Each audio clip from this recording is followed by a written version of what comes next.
ko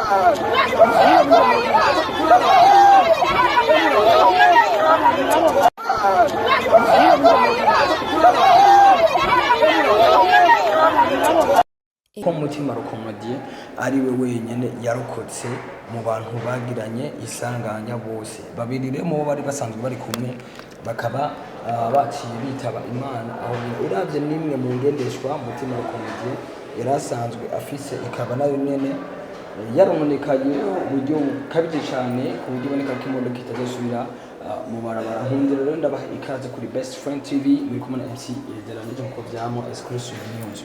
Hari ku munsi w'ejo nkuko nabivuze mu ntango, hari ku munsi w'ejo aho Mutima Comedien yari yagiye mu Cibitoki ca Rugombo aho bari kumwe n'inshuti ziwe ariko barasangira.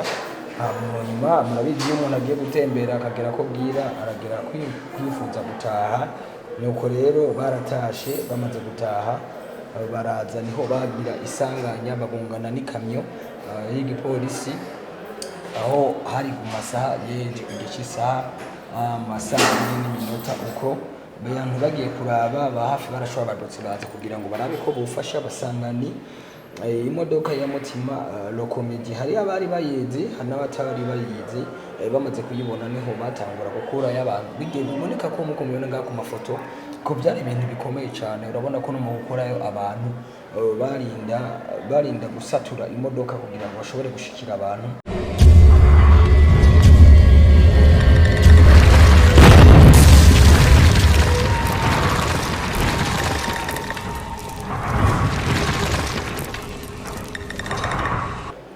Mwiriwe canke mwaramutse bakunzi bacu ba Best Friend TV comme d'habitude vous allez avec MC de la neige ndabaramukije kandi ndarabaha mwiriwe canke mwaramutse aho muherereye mu mwese mudukurikirana kuri Best Friend TV. Nkuko mubizi twama tubazanira exclusive news vy'amabire update, ariko uno munsi ntitugiye kuyaga ibindi, tugiye kuyaga ku nkuru y'umubabaro idasanzwe byaraye bibaye ku munsi w'ejo mu ijoro aho Mutima Comedien yagira isanganya ry'umuduga, ariko icyatangaje abantu benshi n'ubu kigitangaza abantu benshi nuko Mutima Comedien ari we wenyene yarokotse mu bantu bagiranye isanganya bose babiri remo bari basanzwe bari kumwe bakaba baciye bitaba Imana aho uravye nimwe mu ngendeshwa Mutima Comedien yarasanzwe afise ikaba nayo nyene yarononekaye uburyo kabije cyane ku buryo boneka ko imodoka itazosubira mu barabara. Nkundira rero ndabaha ikaze kuri Best Friend TV muri kumwe na MC Yaraye nko vyamo exclusive news. Hari ku munsi w'ejo nkuko nabivuze mu ntango, hari ku munsi w'ejo aho Mutima Comedien yari yagiye mu Cibitoki ca Rugombo aho bari kumwe n'inshuti ziwe ariko barasangira.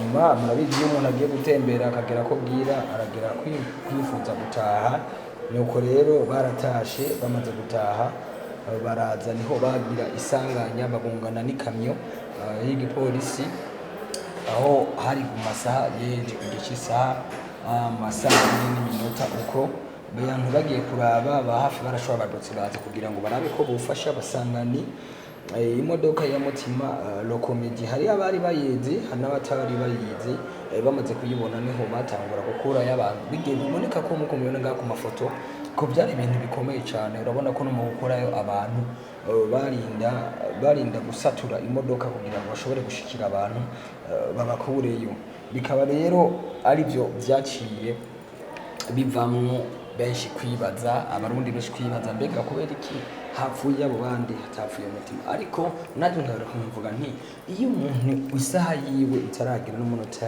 wiwe ntashobora gutabaruka canke ngo yitabe Imana yarakinze. Mbega Mutima Comedien ahari we ariko yiyumvira iki kuba Imana yamwiretse ukuboko kwiwe kamereka gusubira kandi kumuha amahirwe ya nyuma. Exclusive news kuri Best Friend TV nkuko mu byamani akundi nyene mwasanga dukurikirana hirya no hino mukagaruka kugira ngo mushobore gukurikira ano makuru. Biriko biravugwa cyane hirya no hino ko Mutima Comedien bitumvikana ukuntu we yashoboye gukomereka ahantu hasanzwe gusa, ariko abandi bakaba baciye bitaba Imana. Nane nkavuga nti yari kuri vora, yarafise airbag mu modoka ikiri shasha yigize accident iravayo ikigira ico ifashije. niho haho rero Imana ishobora kuba yaramurokoreye agakizwa na airbag y'imodoka. Sanze muzi ko umutima ari umuntu akenshi iyo ariko aragendesha n'ingendeshwa yiwe ntiyigera yibagira gutwara ceinture de sécurité. Tubandanya rero tugashimira mwebwe mwese mudangishije kudukurikirana kuri FTV kugira ngo dushobore kubaha exclusive news cyangwa content kuri FTV. This is Ahastwe cyane Jabless cha Barikumwe na MC Yaraye kuri Best Friend TV exclusive news amugiye kuzamuronka amwe mu makuru menshi. Ni Mutima ro Comedien ubu abarizwa mu bitaro aho agwariye, tutaramenya amakuru yandi ko turabatoreza turababwira. Marahezagiwe cyane. Jabless ciao ciao.